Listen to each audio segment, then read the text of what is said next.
Good afternoon, Pulane. How are you? I'm very well, thank you. Good. And how are you?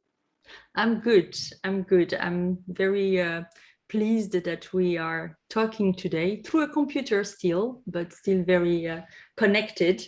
And it's a pleasure for me to welcome you to this conversation between us on the proposition of the Investec Cape Town Art Fair in collaboration with the Art Momentum.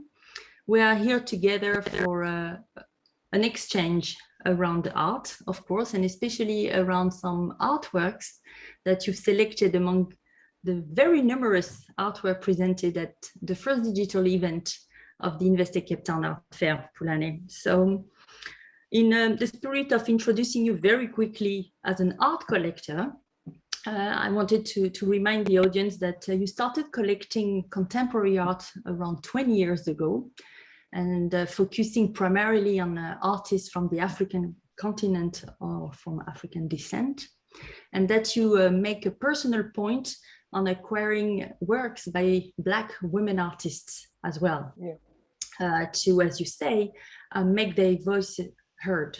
And I wanted to ask you a first question before we go into the artwork, Pulane. Why do you think it is important to hear the voices of women? Thank you very much. And thank you for inviting me to participate in this short conversation. I think it's quite personal for me, in the sense that the mission of my collection is essentially to write a narrative that captures some of the key issues of my time in a manner that centers underrepresented artists, as you correctly say, and Black women in particular, so that we ensure that their visual commentary finds its place in the context of a diverse canon of art history. And given that I'm a woman, it's very important to me to feel that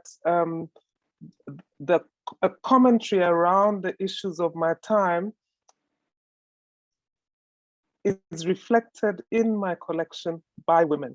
And I think that the underrepresentation of women continues to be a problematic one, and continues to this day. I think that we are beginning to see a lot of progress, but it is critical for us to be able to see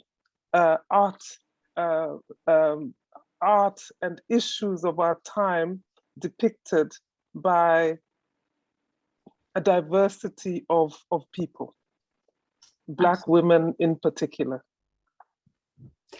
Absolutely, and that brings us to the selection of artwork that you've made, Pulane, which, with no surprise, gathers the work of 3 women artists.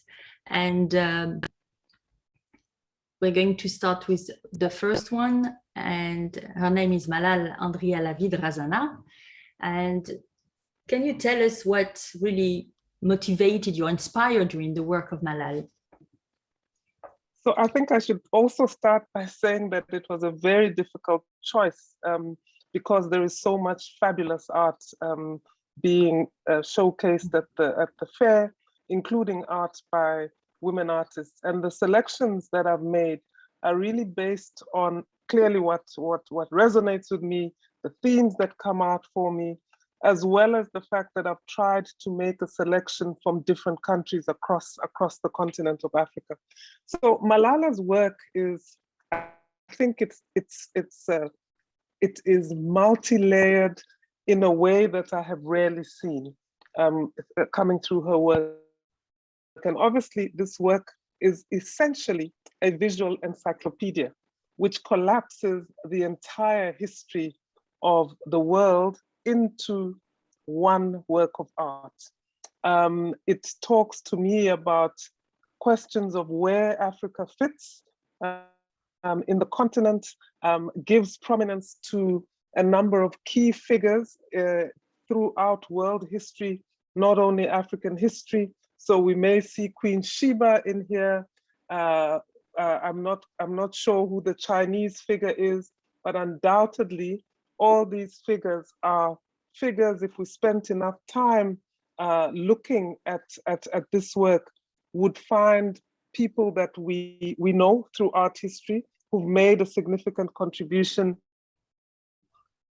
to where we find ourselves at, be it socially, politically, economically, or in the context of arts, the entire spectrum. The other thing was about her work, which I've always found very interesting, is the fact that a lot of her works resemble a postage stamp. And when you break this down within its layers, you see that a lot of postage stamps over the years have captured some of these images, or similar images have been captured in small postage stamps. Well, obviously with social media and the developments of technology, we no longer have, or postage stamps are in very short supply and are not used as extensively as they were before. So for me, what attracts me here is the first being the nature, the multi-layeredness of the work, the colorful multi-layeredness of the work, the fact that you find the continent of Africa and it is centered where I believe it should be, of course. Normally, it makes you question why it is. I mean, how sure are we from a cartographical point of view? Why is it that the continent of Africa is positioned the way it is? And in fact, there's so many different versions of cartography which demonstrate the fact that the continent of Africa is not as small from a measurement point of view as we thought it was. So cartography was played around over the years as a power play.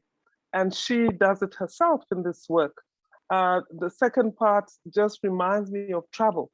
The fact that you have this world map centered in the middle of this work, and there's so much movement which speaks to travel, and of course the extension of postcards. The fact that you have so many.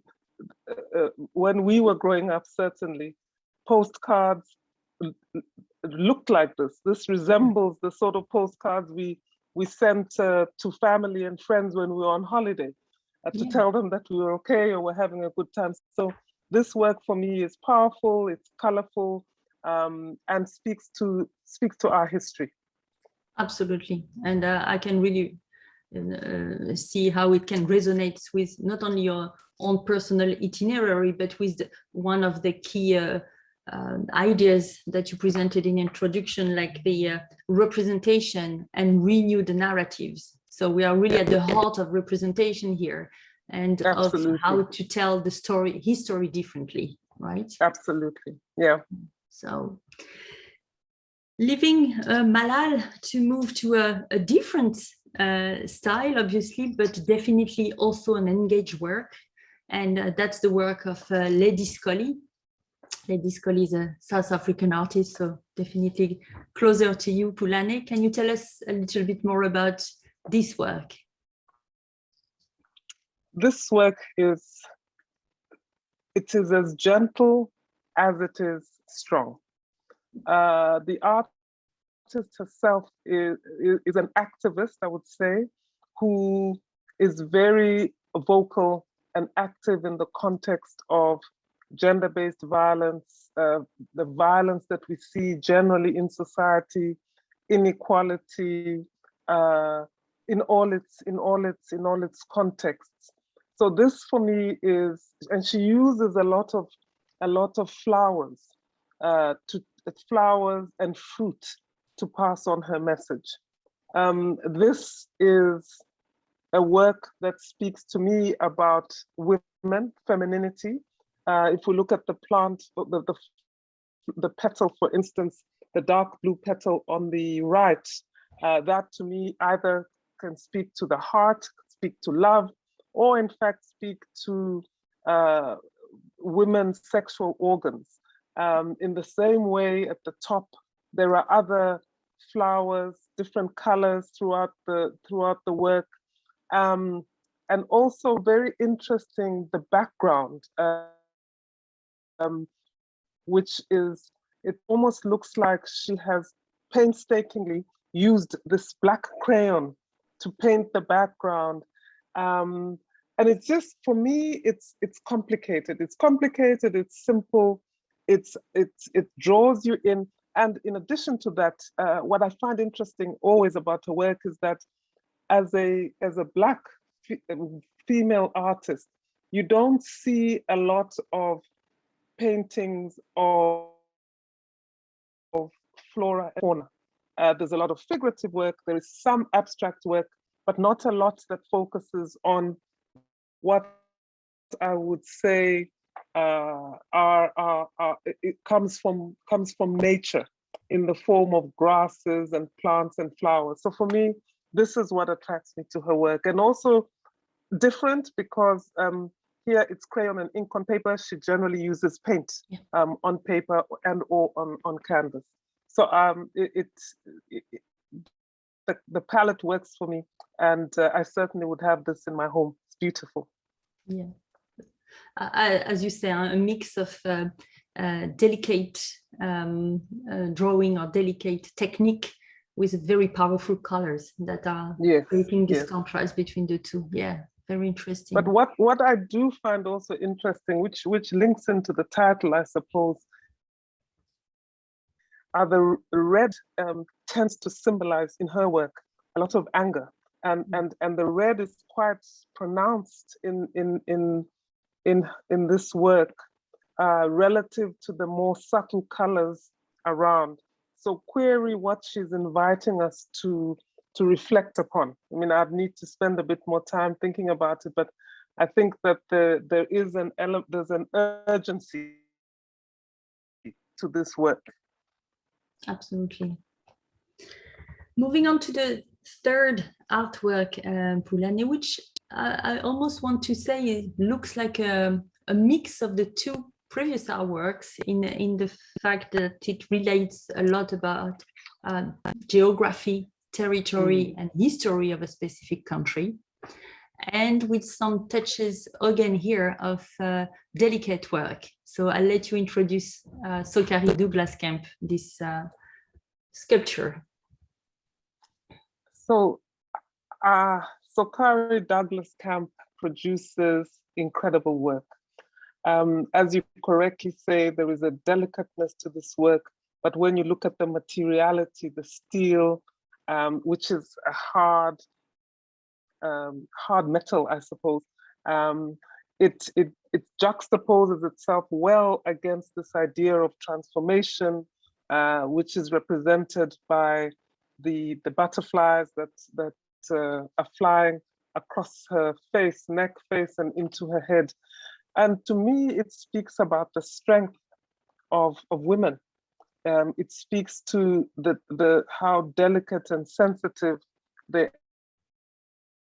are on the one hand, how there is an expectation of strength in order to survive.